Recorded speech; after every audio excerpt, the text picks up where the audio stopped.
Good morning, everybody. You've probably never heard of something called a town board. That's because up until now, they haven't existed, but they're going to be created by Michael Gove's Levelling Up department, and they're going to come into force on the 1st of April 2024. Now, across England, Wales, and Scotland, 55 towns have been selected to each get £20 million of funding to set up town boards, which then have the remit to make and create 10-year plans for those particular towns. Now, up until now, all of this has been done by elected councils, either the borough, district or county councils, which are in control of the towns which are in those boroughs, districts and councils. But this is now bringing into force a new type of entity to create binding long-term plans which are not democratically elected. And that is a very, very big danger to democracy in this country. Now, there is a huge document which takes quite a long time to read through, which is about the new town boards and their powers and what they're going to do. But actually in the introduction, it does actually specifically say this, that they will fundamentally change the way politics works to support local communities, putting them in control. When actually it's the exact opposite is the truth. At least with councils, the local communities have the opportunity to vote for people that they want to be in those councils to make decisions for them. Unfortunately, and as I always say, as I say many times, you have Tory, Labour, Lib Dem, Green taking up most of the council seats, which are basically one uniparty. They are all beholden to push the climate agenda and the woke agenda. So you're not going to get any joy with them. But at least you have the chance to vote for the Heritage Party, to put in our councillors there who actually are going to stand up for the people and are going to fight the climate agenda, are not going to make war on cars, are not going to push the woke agenda, are just going to represent common sense, protecting our heritage, our old buildings, traditional families and so on, look after libraries and parks and do the things that the councils are supposed to be doing rather than pushing all of this woke nonsense which you get in a lot of councils through diversity, inclusion and equality and all this stuff. What town boards are, however, they are unelected. So the local council will appoint a chair. And the process for appointing a chair, I don't know what it is. They just appoint a chair or a chairman for the board. And then the chairman can decide who else is going to be on the board. Now, it does stipulate that there has to be someone from the police on the board, one person representing the local council, the MP also, but then there are an unspecified and unlimited number of other places which can be given to anybody at the discretion of whoever the chairman of the town board is. So the people on here mostly will be appointed by an unelected chairman. And so this is incredibly undemocratic. It's putting in place 55 town boards, which are essentially going to operate like the EU. You know, with the EU is very much an undemocratic body. We spent a lot of time fighting to get out of the EU because we don't like the way, the undemocratic way that they appoint the Commission, which has all the power over what happens in the EU. Now, these town boards seem to be being set up in the same way, initially being given £20 million of funding over 10 years. But this is just the beginning of the process of levelling up. Well, levelling up has been going on since 2019, since the last election. But this seems to be a significant step in actually, as they say, changing the way politics is done at a local level and then bringing in new entities which are undemocratic, which we've not had before. It suggests that the members of the town board, which can be appointed by the unelected chairman of the town board, could be a local charity boss, a local philanthropist, a football club director, a director of the local NHS trust, a chairman of a local further education college, for example, or a local businessman, someone who is the CEO of a significant business in the area. Now, you know, what it seems will probably happen with this is you're not going to get people who would represent the right to drive your car into the town and restore and maintain your historic buildings. I would imagine the sort of people that are going to actually be appointed onto town boards would be, in terms of the charities or NGOs, you're going to get someone from a climate NGO on there, or a local refugees welcome NGO, maybe the head of the local lodge, maybe a property developer who will make lots of money out of regeneration, which is allowing our beautiful historic buildings to get dilapidated and then be declared dangerous, knocked down, and then they can build some horrible new multi-story carbuncle, which they can make a lot of money out of. And very nice work for those people if you can get it, but it's not democratic, and it's not what the majority of people want. So some of the towns which this is going to happen in, and there's a list of them, you can see them all on the page. I'm going to link the page where this is described underneath. You know, if you've got a couple of spare hours, you can read through it and make up your own minds. But this is going to be towns like Skegness, Clacton, Hartlepool, Burnley, Hastings, Torquay, Doncaster, Rotherham.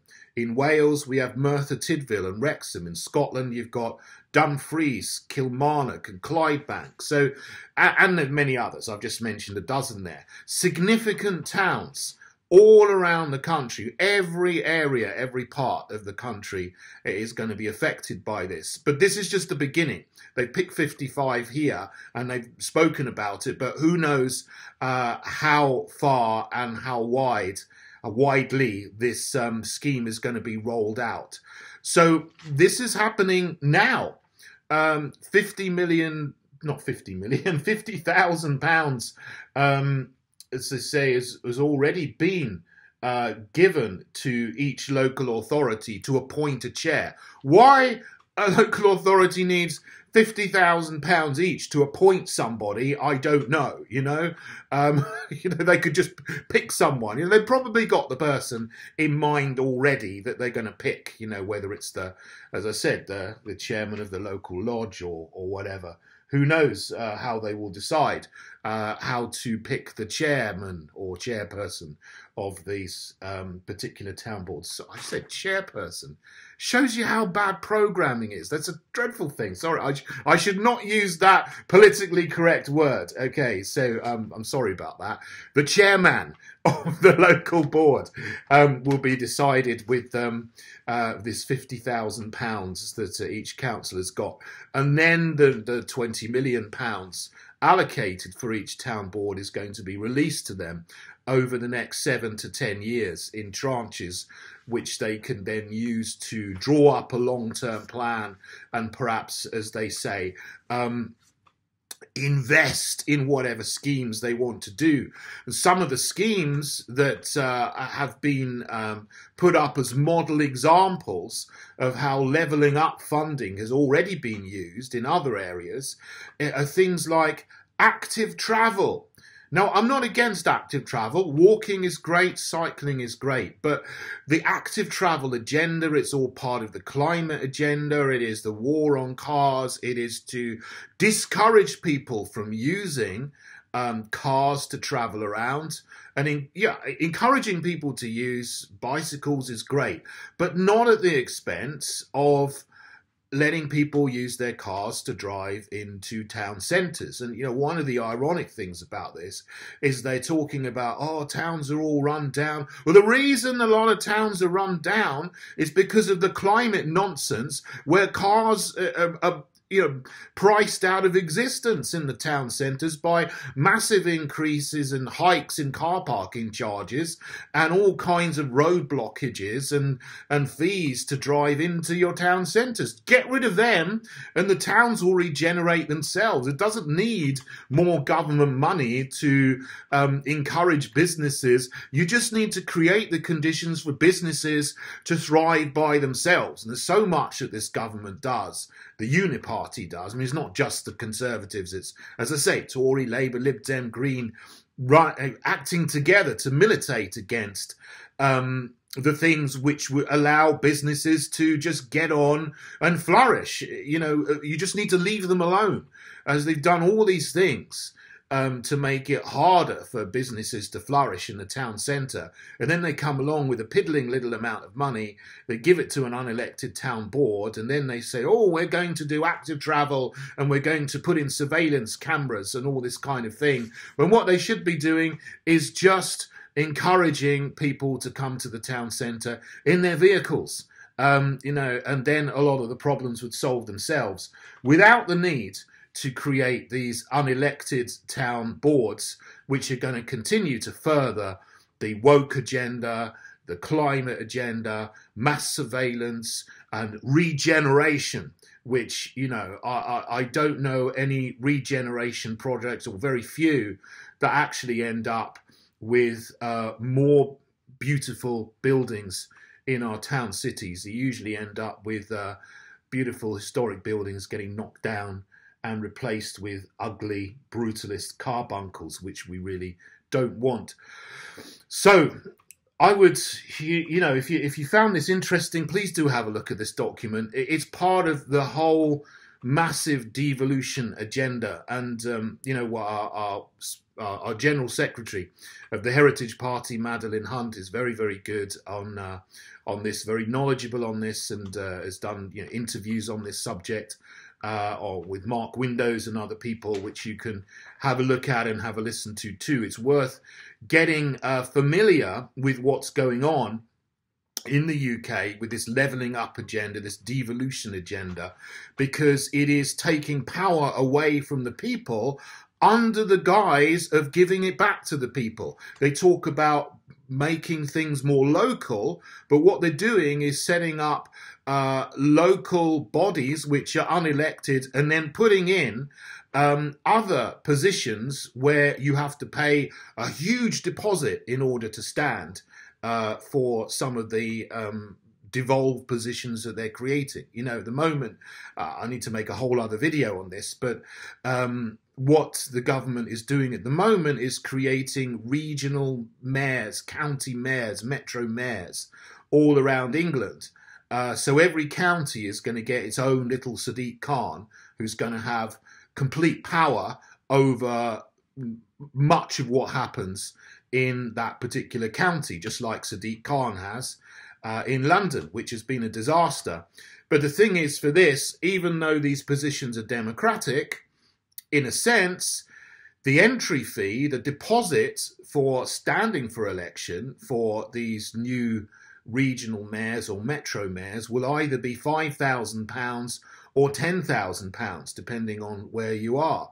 So it really disqualifies most people from standing through finances, which is very, very unfair. So if you are wealthy, you can afford to stand for all these elections, and with 40 of them, 14 county mayors, regional mayors, metro mayors, that's a hell of a lot of money you've got to find if you want to stand in all of those seats as a challenger party, for example. Or it's okay if you are an establishment party where you've got funding from these green NGOs, climate NGOs, woke NGOs, property developers, like the established parties have.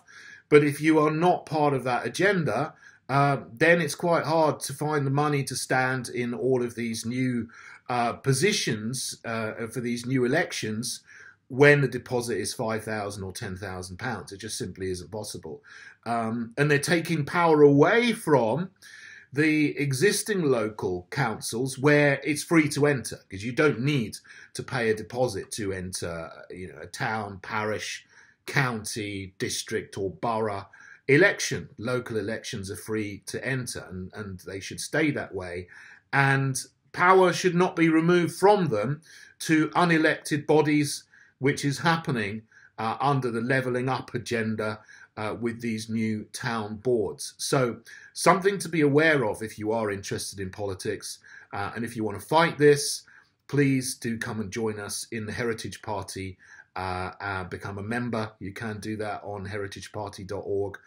Stand for us as a councillor, and that will be great. And you can start to make an impact at local level. We have 8 councillors now, and they're all doing a fantastic job where they are. But we need more people to join in and to restore our nation, both at national level and at local level too. So that's what you can do to actually get involved in the fight. So thanks for listening, everybody. I hope you have a good day. God bless you all.